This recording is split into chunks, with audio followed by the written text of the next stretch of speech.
Self-Esteem Parenting 3. The more you give, the more you love. This parsha, the parsha of Lech Lecha, begins with the words that God said to Avraham Avinu, Lech Lecha me'artzecha, go for yourself from your homeland, from your birthplace, from your father's house, to the land which I will show you. The commentaries asked the following question, and Rabbi Aaron of Karlin asked the following question. What is Lech Lecha? Why not just Lech, go? What do you mean Lech Lecha, go to yourself? Says Rabbi Avraham of Karlin, every Jew must go to himself, to his inner essence. You must go to your true self and discover who you are, what you're made of, and then achieve your destiny. So when God said to Avraham, Lech Lecha, go to yourself, he asked himself, what is the stuff of which you are made?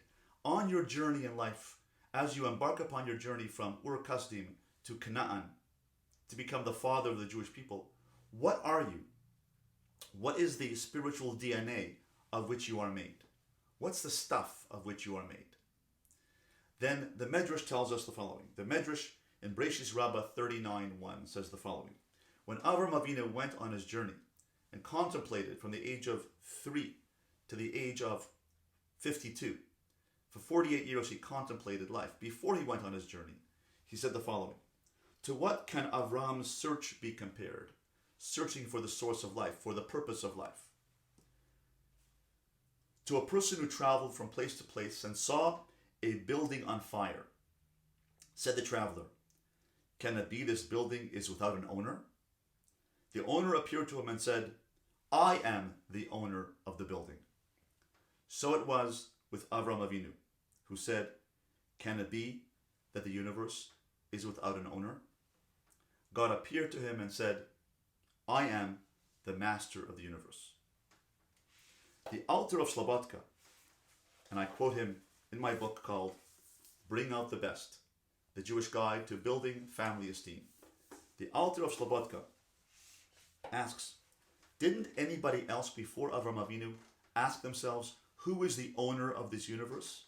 Why was it only Avram Avinu who sought out the source of the universe, who contemplated life, who contemplated the sun, the stars, photosynthesis, flowers closing up at night and opening in the daytime, the tides, the water, the flow of nature, the winter, summer, spring, fall, all of this, these systems. Why wasn't anyone else prompted to seek out and ask, who is the owner of this building? Who is the owner of this universe? Didn't anyone else ask the question?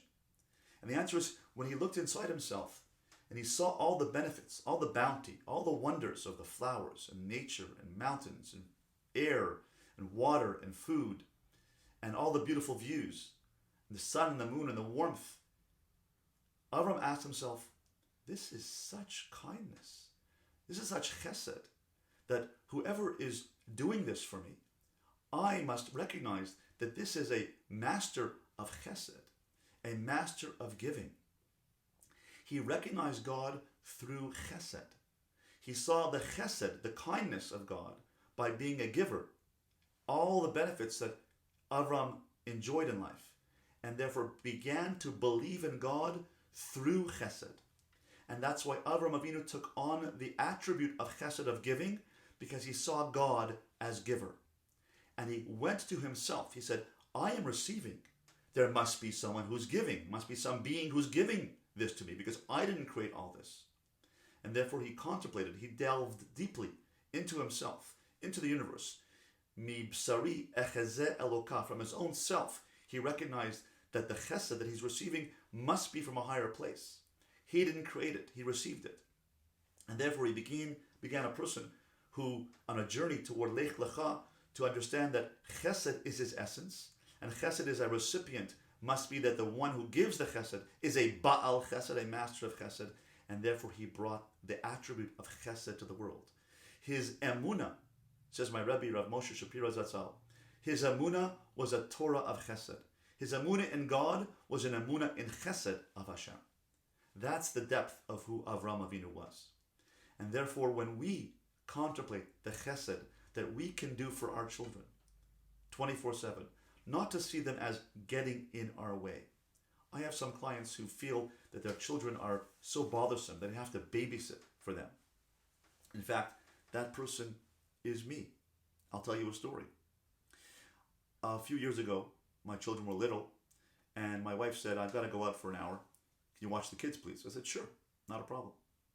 So I wanted to play games with them, blocks on the floor, and then as the witching hour approached where she was going to come back at 8:30, I said, I want to show her that I am a really good father. So I'm going to be on the couch and I'm going to read a book. And as she walks in, she's going to look and smile and say, what a great husband I have. What a great father he is. He's reading to the kids. And they're all snuggled up under a blanket next to him. And she would say, wow, I'm so proud of my husband. So here I was, 8:30, reading a book to the kids.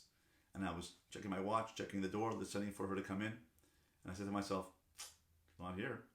Okay, 8:35, 8:40. I wanted to catch her, want her to catch me in the act of doing something right. As she walked in the door to see me reading to the kids, 8:45, 8:50. I was going over the same story 6 times. So when is she coming back? She said an hour.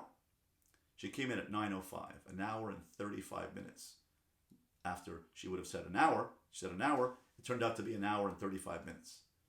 And at that time, I wasn't reading to the kids. I got so fed up and bored that I started looking at my phone or checking out some book or learning something. And the kids were playing on the floor. She walked in 9:05 and I wasn't being caught red-handed doing something right. So I said,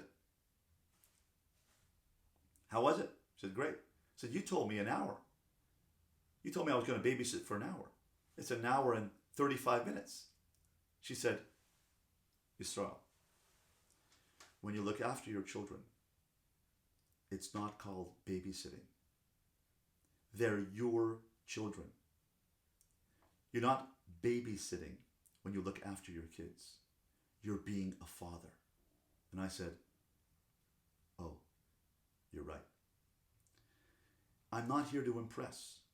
I'm not here to impress my wife or to get kudos or brownie points.